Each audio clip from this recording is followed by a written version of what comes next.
struggling fan base is in need of a win on Saturday's showdown in the Swamp, but for LSU, bragging rights and playoff implications are on the line. And for Florida, it's simply proving that Billy is the right guy. Who comes out on top between the Gators and the Tigers? Let's go ahead and discuss. Welcome on into SEC Unfiltered. He's Dave Shumate. I'm Cole Thompson, breaking down everything we will see as LSU travels to Gainesville to take on Florida. Real quickly, make sure that you like the video, hit the ring notification down below. That way you're up to date with everything that we're doing here on the channel. And smash subscribe because this is your number one source for all things SEC. Download the podcast version of the show wherever you get your podcast listening systems. Follow Dave at Mach 10 Sports, me at Mr. Cole Thompson, us at SEC Unfiltered. We're everywhere, and we're going to be everywhere on social media. And check out all of our great work found at secunfiltered.com. This preview is brought to you by our friends over at RHOBACK. Look good, feel good this upcoming holiday season at RHOBACK.com when you use that promo code SECU for 20% off your first purchase. And guys,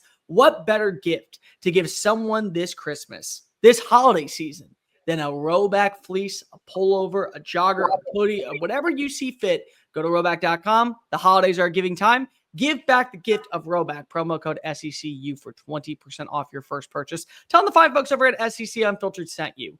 Dave, bad showcase last week by LSU. Bad showcase last week by Florida.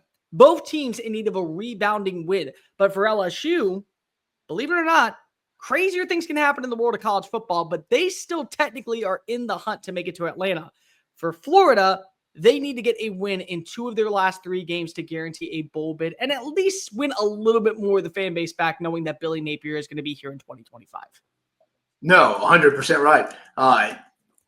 A lot on the line here still, like you mentioned, wild to say, but LSU very much in a chance of opportunity to still get to the SEC championship game. Got to win out. Tennessee lose to Georgia or Vandy, very possible. Texas loses to Arkansas, Kentucky, not probable, but wouldn't be the craziest thing if they lost to Arkansas. We've seen crazier. A&M loses to Auburn, be a little surprised at that. But there's still a shot across the board. Remember, only 2 losses in league play, 3 in total if you include the USC one, which we do. Bigger, probably, if I'm an LSU fan, big picture is you should probably be having your meetings this week on, hey, what are we looking like future-wise, roster-wise, salary cap-wise? Have to go spend money in the portal this year on interior offensive linemen and defensive linemen. You're going to have to be a big spender, I think. Don't go overspend. You don't have to go do what Ole Miss. I don't think you got to go spend as much money as Ole Miss or Ohio State did. But I think you have to go be willing to get in those kind of dog fights, and I think you can win a lot of them. That's what they need to be planning big picture. This week, you just got to bounce back, man. I mean, traditionally, this is a bad spot, LSU. And even, I mean, traditionally, the Alabama-LSU game is a very physical game. I don't know how much physical it really was for Alabama this past week, but for LSU, it was a physical game. Normally, they used to have Arkansas in this spot. They used to always struggle with it. And Alabama would struggle with Mississippi State, too. Always, both teams did not play well the week after this game. LSU, I don't think, can have that happen this week to a certain extent. Again, there's a lot of what do we know about DJ Lagway playing? Is it going to be Aiden Warner? But LSU needs to bounce back. Again, I know it looks like all your dreams and all the stuff you wanted to accomplish this year, all your goals and dreams are somewhat out the door. And again, I saw the Heather, we'll talk about it tonight, Cole, in our college football playoff reaction. She said she wouldn't close the door on a 3-loss team, a 3-loss SEC team being in it. Yes and no. I mean, like if you win the conference championship, you would be 10-3. That automatically gives you a bye. Bid. No, that one. No, she specifically brought up Georgia, and that makes you bring in like a team like South Carolina and LSU still in the conversation just because they still have potentially 3 losses. I'm with you. I don't think LSU gets in. Just talking specifically what you have left to play for. Yeah, I mean, you got a backdoor shot to get in the SEC title game, playoffs if chaos happens and some crazy things. But my thing is, if I'm Brian Kelly, you go lose this, it only adds salt into the wound. You need to bounce back. You need to go finish the season strong by beating Florida, beating Vandy, finish it off with Oklahoma. You have to finish 9-3. Then, hey, we just got to go get back to what we need to do and totally change plans of what we've been doing in recruiting. It hadn't worked, but you'll deal with that in the offseason. This week, you can't have a letdown. You can't lose to this Florida team. I think the other thing that you can't do is allow this Florida team to get complacent or even feel a little bit of momentum going into the second half of this performance. Because if we've watched before where LSU takes a lead and they give it right back, and then unfortunately they're unable to get off the mat. However, we don't know the status of a lot of things going on with Florida. But LSU, let's start off with them because they're the team that has more to play for with a shot to go to the college football playoff. It's slim. It's almost unfathomable, but it is still alive. They have got to be able to slow down the run. According to one of our buddies, AYS Sports, Blake Ruffino, in the last 7 losses underneath Brian Kelly in conference play, LSU has given up 275.1 rushing yards per contest. Last week against Alabama, an Alabama team that for weeks on end, we were wondering, where is the rushing attack? Can they utilize the ground game? They have a mobile quarterback. They have consistency with the running back room. They finished with 6.3 yards per play, 6.8 yards per play, 312 yards, 6 rushing touchdowns. Regardless of if you have Aiden Warner, DJ Lagway, and we'll get to that in a little bit, they have running backs. Montreal Johnson, it seems like he is trending at least somewhat back in the right direction for this matchup. You still have Jacoby Jackson. You still have Jaden Baugh. There's 3 running backs that can easily slide their way into open creases and win at the second level of the defense, to where if you can't eliminate the ground game, this is going to be a very close call. And we've watched for years in past where Florida and LSU, regardless of what the records say, regardless of what's on the line, it's a lot too close for comfort. And ultimately, sometimes the lesser tier opponent walks away with a more monumental win. Yeah, I agree with you in the run game, but I think it's more the quarterback run than it's this. Because you go back and watch him, Savion Jones was beating up on CJ Dupree a little bit last week in this game. He was winning his one-on-one battles. He was making it hard for Jalen Milroe. That's what ultimately made Jalen Milroe ultimately keep the football a ton and them start to design it, because they saw, well, Justin, we can't keep the edge. Justice Haynes can't get going. Jam Miller can't get going. So I don't know if just a traditional running attack just gets right after them. Because, and again, I'm with you. Montreal Johnson coming back. Jaden Ball has been a really good freshman this year. They have good backs. It's nothing against Florida. I just think the traditional run game doesn't really get them. I'm not saying they're going to shut it down. Florida will have some of their runs as well. The thing that puts it over the top, though, is the quarterback run game, as we've seen traditionally with Brian Kelly and even the last 2 games against Marcel Reed at A&M and Jalen Milroe at Alabama. We both know Aiden Warner cannot attack that vulnerability. No, of course he can't. It's going to allow Blake Baker and them, just from a scheme standpoint, to go load those boxes and only have to account for 10 guys instead of 11 on the field when you factor in the quarterback. So the matchup in the run game here doesn't scare me as much. If Lagway was playing, yeah, this would be a little bit of a different conversation. Even Graham Mertz's legs could be a little dangerous. And we still don't know if Lagway is going to play. According to Billy Napier right now, he's trending upward after that hamstring injury. They tried to get him back last week against Texas. It didn't work out. They've said that potentially as of right now, he's working out. They don't know if he's going to practice. It's day to day, but still, you got to prepare for 2 quarterbacks. And I will say, give a lot of credit Brian Kelly on one thing, saying that you have to prepare for 2 quarterbacks. Because ultimately, what was the difference in that game against Texas A&M? They had the same MO and the same execution as Missouri when they traveled down to College Station. They game planned for 1 passer. One was Marcel Reed, one was Connor Wigman. They flipped it in that game, and Marcel Reed beat LSU, and Connor Wigman beat Mizzou. And so when you go into this week, game planning, just in case, even if there's only a handful of plays that you utilize DJ Lagway, those could be the ones that eventually lead to a victory out in the swamp. And that's the thing that you can't afford if you're LSU. You have to be able to show fan bases that, yes, while we did lose to Alabama, while we did lose to a team like Texas A&M, we've learned from our mistakes, we've corrected the issues, and we're still a pretty damn good team. I don't think that a lot of people look at LSU right now and say, that's a great 3-loss team because of how they have lost those games. Well, you agree with me here. They're closer to 7-5 than 10-2. Absolutely, they are. And that's the same shots. That's the shameful part, is because of, we look at some of these teams in the SEC and you wonder, well, what happens if Lenore Sellers plays in the second half of that South Carolina game? Are we talking about the Gamecocks actually being in the college football playoff hunt? And you know what? Your mom's your uncle, your dad's your aunt, whatever you want to say whenever it comes to those phrases. It doesn't matter because of the wins and losses on the schedule are what they are. But for LSU, wins like this, even in ways to where it feels like, yes, we underwhelmed this year. Yes, we wasted some talent. Yes, we need to go out in the portal and in recruiting and utilize our NIL resources, the allocations in money revenue to be able to bring in the right personnel. This is still a win that keeps you ahead. It keeps you in the hunt before you take on Oklahoma, before you take on Vanderbilt in a night game out in Tiger Stadium. Those are matchups that you want to utilize to your favor because every single win counts, especially when you as a Florida squad, as an LSU squad, can find a way to backdoor into the college football playoff hunt. No, yeah, I agree. Potentially back your way into it. But yeah, this week the spot. I don't like the spot for LSU. I just don't know if Florida will be able to get it done in fourth quarter. That's the only concern, the quarterback position that we're about to talk about. That's the only thing.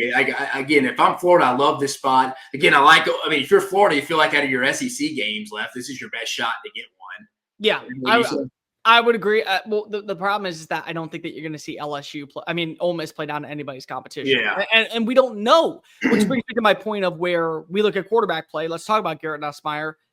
Nuss, when he's on point, is arguably the best quarterback in the SEC. I think that there's a lot of reasons to believe that this is the best overall quarterback that you have in the conference. However, you have to wonder what else is there for your squad that would allow you to be, what's the right word? What else is there for your team that would allow you to trust him to not be a turnover machine? Because when one piles, the next one is right behind it. When one shows up, you know that another one's on the horizon. And that game against Alabama, it left you a little sour at times, especially when those turnovers occurred. Deontay Lawson inside the end zone. It's a 1-yard pass and maybe momentum shifts your way. You get the turnover. Then you watch Garrett Nussmeier fumbles the football. That's a drive to where it could be a killer for Alabama's mojo and a relentless force for you. And it just didn't work. Those are things that you got to work on. And those are things to where, is that going to be the case for a guy like Nussmeier in the swamp on Saturday? One turnover. Now the confidence is shot. Now you got to trust your run game, which is basically is immobile at this point. There's a lot of things that you got to put pressure on for Nussmeier to deliver. Yeah. He's going up against the Florida defense and Ron Roberts, Austin Armstrong, who are aggressive and enforced 8 turnovers in the past 3 games. Now, granted, they didn't get any against Texas last week. I thought it's one of Texas' most complete offense performances of the season. But they did get 3 against Kentucky and then, 5 against Kentucky, 3 against Georgia, if I remember right. I'm making sure we confirm that. I think that's what it was. 5 against Kentucky and 3 against Georgia. Turnovers. No, they had 3 and Georgia. Sorry, 7. They had 7. So they forced turnovers going in. So this is a defense that can come up with their own turnovers here across the board. And Garrett Nussmeier is very turnover prone. So like you said, I think the magic number here, if you're Florida, you're going to want to have to. I think if Warner's playing a lot, and again, I'm with you, Cole. DJ Lagway practiced on Monday. Usually, if you're practicing Monday, you're going to play. At least give it a shot. He's not going to be 100%. But I think for them to win the game, they're going to have to get, I think, about 3 turnovers. I'll say the over under at 2. 2 at least keeps you. I'll go over because I don't think if Lagway was healthy, I would go. I'm with you. I go 2. I just think they need that extra help, that extra possession, maybe a defensive score. I can see that. Let's talk about DJ Lagway. Comes back to practice. Even if it's limited, he's going to show up on the sheet as questionable this week. He showed up on the sheet last week as questionable. I don't think it would have mattered if he played in that game against Texas because Texas was in its bag. They had its own element. You watch as Quinn Ewers is a touchdown pass away from setting a school record for the most in a single performance. There was so much in favor of the Longhorns being at home to where it feels like that was a game they were never going to lose. For this game, it all is based on the mentality of LSU when they come on in. Are they clocked out? Because if there is a scenario where even if they were to go 9-3, if somehow Tennessee wins out or Georgia wins this weekend, but Tennessee loses another game and Texas wins out, well, Bama's going and Texas is going. So there's still so many different avenues to where LSU has to have chaos to occur.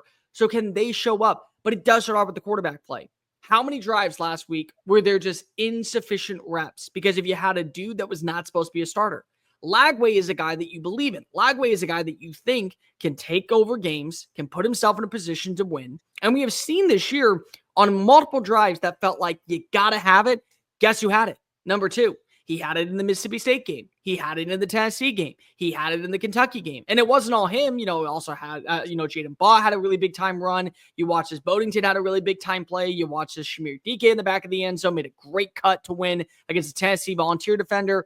But still, this is a game where when you need a big time play, Lagway can deliver. And if he's healthy enough to practice this week, and he's healthy enough to be on the injury report as a questionable player, I think he's healthy enough to probably get out there, even if it is at limited reps. Yeah, I totally expect him to play. If he's giving usually it's about Wednesday. If you weren't practicing, you probably weren't going to play.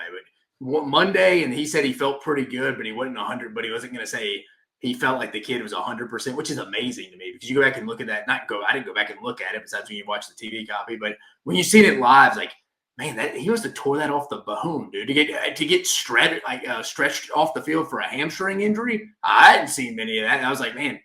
I hadn't seen many of those. I was like, man, that must be pretty significant. And then like the next week, even going into the Texas game last week, it's like, he's questionable. It's like, dude, I mean, it looked like he was getting carted off like trench warfare from World War I or something. They didn't expect him to be on the questionable category in the injury report the next week. But no, that'd be awesome if he plays. Exciting player. You would agree too, Cole. I mean, gives him the best opportunity to win. And I think he's 75%, 80%. I think you got to ride with him as the starter, dude. I mean, you can't play Aiden Warner, as much as that kid probably bleeds orange and blue. It's always awesome to see this story. This kid got to play in the world's largest cocktail party, go play in the first game Florida's played in Texas. That's cool. He'll be able to tell his kids, grandkids that. But to beat LSU this week and you get them in a good spot, I feel like even an 80% Lagway you got to roll with. I think the other thing that's really important here is that LSU's red zone defense is allowing 18 touchdowns this year and an 82.3% success rate. So when you're inside the 20, more often than not, you're at least walking away with 3 points. With a guy like DJ Lagway as your quarterback, with the ability to utilize his legs, with his arm strength, with the connection that he started to build with guys such as Shamir DK and Elijah Badger, it's a recipe for disaster if you're LSU. David, you and I always do. We prepare. We look at one player that needs to step on up for each team. I'll go first when it comes to Florida. I think this is the Shamir DK game. You know, he wants to probably make it to the NFL. He wants to be included in that conversation as one of the better wide receivers. Whoever is the starting quarterback, we have watched in years past, and more importantly, this season alone, where multiple wide receivers have been able to win against LSU's secondary. They've been able to capitalize on the outside and get explosive passes downfield for 20-plus yard gains, for 40-plus yard gains, be able to find their way into the end zone. It's vertical patterns. This feels like with Trey Wilson, we don't know his status. We don't know if he's going to play, when he's going to play. This is your new number one. This is the guy you're putting a lot of emphasis on to be able to deliver. I think that DK is going to be someone that you have to pay close attention to in this matchup, especially if he gets one-on-one coverage with Zy Alexander, regardless if it's Warner or Lagway. I'm going to go low-hanging fruit here. Let's go to DJ Lagway. I mean, I feel a lot more confident if he's playing, they win this game. If not, LSU could still play pretty average to below, and I still think they would pull this out unless Nussmeier's, like I said, hitting that 3+ turnover margin. I mean, Lagway is totally the game changer, the X factor in this game. Even if he's at 80, 85%, you got to ride him. You got to ride him, especially with you're announcing Billy Napier coming back next week. I think you got to ride, or last week. You got to ride him. He's the key to this game being close in the fourth quarter, I think. I think when you look at LSU, for me, defensively, it's got to be Savion Jones. I bet you didn't know this, Dave. Florida's only allowed 13 sacks this season. They have been able to keep both Graham Mertz and DJ Lagway upright. They rank in the top 30 in fewest sacks allowed. And Savion Jones has been a guy that we really kind of undersold at the beginning of the year, had that great start in the month of September, carried it on over to the month of October, big-time performance against Ole Miss.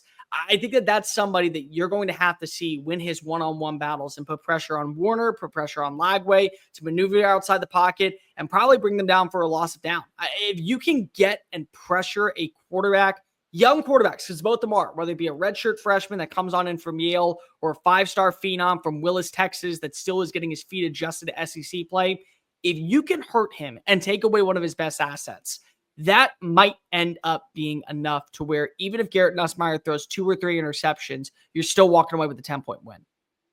For LSU, I'm going to go DJ Chester. The center did not play well the other night. He was the reason why the Jahad Campbell gets fumble against Garrett Nussmeier happened off the 4th down stop for LSU. He was not good. The LSU interior has not been good. Granted, Garrett Dellinger was out last week. But DJ Chester needs to have a great bounce-back game because, again, he is someone who can control how many turnovers Garrett Nussmeier might have. He can't make the decisions for him, but he can be a part of the reason why Garrett Nussmeier is going to have to hurry if there's getting pressure on the interior. And, again, Austin Armstrong, Ron Roberts, the co-DCs, at Florida like to be aggressive. I'm sure they're looking at the same tape we do, and you saw how much DJ Chester struggled, and he's kind of been struggling all year. I think you attack the center spot. He's got to play better. Brad Davis knows that. Brian Kelly knows that. Joe Sloan knows that. So how they protect him, that'll be interesting, but I anticipate Florida's defensive staff attacking him just like Alabama did last week.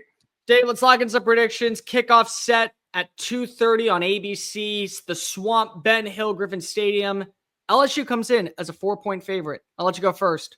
Do the Tigers continue their winning ways, get back to the conversation of a dark horse for the college football playoff? Or is this the win that we're talking about that keeps Billy Napier employed for another year and morale at an all-time high going into the final 2 games of the regular season? Yeah, I mean, people could probably listen to this most the way through and kind of probably get a feel of how I was going to go with this. If DJ Lagway was healthy, let's say he didn't have any setbacks, never had the injuries, continue to improve week to week. Again, not saying they beat Florida because I'm with Cole. Beat Texas because I'm with Cole. I think Texas played their most complete game on Saturday, whether you want to believe it or not. That was a very good offensive performance by them against a good Florida defense coming in or had been playing good. Just not 100% healthy DJ Lagway, who could be beneficial in this run game from a quarterback run game, would go a long way. If he was 100%, I'd feel better because I like the spot Florida is getting LSU in. Again, traditionally, LSU has played Arkansas after this week, and they have struggled even in years they're good. 2 years ago when they beat Alabama to almost wrap up the SEC West, they had to go to Fayetteville. And if it wasn't for Harold Perkins taking the game over, they probably lose that game and don't win the SEC West. They have struggled off that, even go back to when Brett Bielema was the head coach at Arkansas. It's a game they don't really play well in the week after Alabama. Again, Alabama didn't play well in it either. There's so much invested into it. Great spot for Florida to get them. I just don't know how, especially with a hamstring injury, how much Florida can take advantage of that in the quarterback run game. Again, I'm with you. I like Montrell Johnson. I like Ball. I think LSU can stop just the traditional run game, though. I think Blake Baker's a good enough DC to do that. I think Whit Weeks plays downhill. I think that kind of fits what they want to do. And if that's all you have, and let's say Aiden Warner plays too, I don't really think if you're taking the quarterback completely out of it and they don't have to worry about him and just worry about 10 guys, I think that plays in LSU's hands. I think it will because I don't think a hamstring injury from 2 weeks ago where he got carted off is going to be able to he's not going to be able to Lagway sustain that and carry them to a victory like he probably needs to. I think LSU does enough on offense. I think they get it going in the run game, hit a few explosives, probably a guy like CJ Daniels. I think Nussmeier does have a pick or two. It's kind of his MO. It's vintage Nussmeier at this point. But I do think LSU ends up winning this game. Give me LSU 34, Florida 24. So you're going 10-point swing on this one. Yeah. I can see it. I can also see this being a down-to-the-wire 4-quarter battle, especially if you do have the turnovers and you're getting an 85% DJ Lagway. That's going to be key. What is the percentage of DJ Lagway getting back to full strength? Because if I knew that he was at 90%, even 85%, I think that this could be a game to where even if the rushing attack is not possible or potent with number 2 under center, it's enough to still feel confident that you have 2 great running backs, a third that could be at full capacity too in Montrell Johnson, and trust that as your backbone. The thing that's going to be really interesting in this matchup, and Dave, I don't know if you know this, LSU has struggled to run the football this year. In fact, they've struggled very mightily to run the football this year. They rushed for a season high against Arkansas. And Caden Durham had a phenomenal performance. And that's about the only game they probably – I think their issue's a little bit. It's not that they can't. They don't commit to it. And I think that, again, you realizing last week that 9 carries was not enough against an Alabama team that has had struggles at times stopping the run, an Alabama team that defensively showed up for the first time really against a quality opponent all year in 4 quarters of action, and you didn't trust the run game, that's where I lean on this one. I think that even though you like the wide receivers, even though you like the way that Florida is playing in terms of the nitty-grittiness, the way that they're waking up and they're not laying down dormant and dying on the mat, they're doing everything possible to show that they want to be here with Billy. They want Billy to be the guy leading the charge. But I just feel like that Brian Kelly last week, the interceptions, the miscue turnovers, the inability to see Garrett Nussmeier take that next step forward, he plays conservative, he plays consistent, he trusts the ground game. I think Caden Durham has a phenomenal performance this week. I will say that he has one of the best performances of the SEC this week. They end up crashing. They end up getting over 100 plus rushing yards from him. They end up getting at least 3 touchdowns, 1 touchdown through the air. Lagway makes this at least interesting in the first half. I think that LSU pulls away in the second. I agree with you 34, but I'm even going to go worse. I think 34-17 is the final score. Billy, he's going to be back next year. Regardless of what you think about Brian Kelly, he's going to be back next year. Go look at that buyout and think for 1 second that he's ever going to be let go. You're out of your mind. One team continues their pathway to making it to the college football playoff as a late chaotic dark horse, and the other team, unfortunately, starts preparing for 2025. Regardless, both of these teams are going to be looking at their rosters on Saturday, wondering, what do we need to go into the portal and add in? What do we need to target in recruiting? What do we need to do to better our odds? For Billy, it's to keep a job. For Brian Kelly, it's a little bit to expectations out in Baton Rouge. No, 100% agree. So we both got double-digit wins here for LSU. Yeah, I'm with you. If this is a healthy Lagway, and I'd continue to see improvement, I think they got him in a good spot here. It's just, yeah, I'm with you. I could see a close half. That's kind of where I'm at, too. Maybe even a close third quarter midway through, but I'm with you. I think LSU pulls away at some point. So what do you think? Let us know in the comment section down below. Like, rate, review, subscribe. Make sure that you're following us on the socials, TikTok, Facebook, Instagram, Twitter at SEC Unfiltered. Follow Dave at Mock 10 Sports, me at Mr. Cole Thompson, and check out all of our great work found at SECUnfiltered.com. For today's Shumate, I'm Cole Thompson. Gators, Tigers, just give us a damn good game in the swamp. Peace.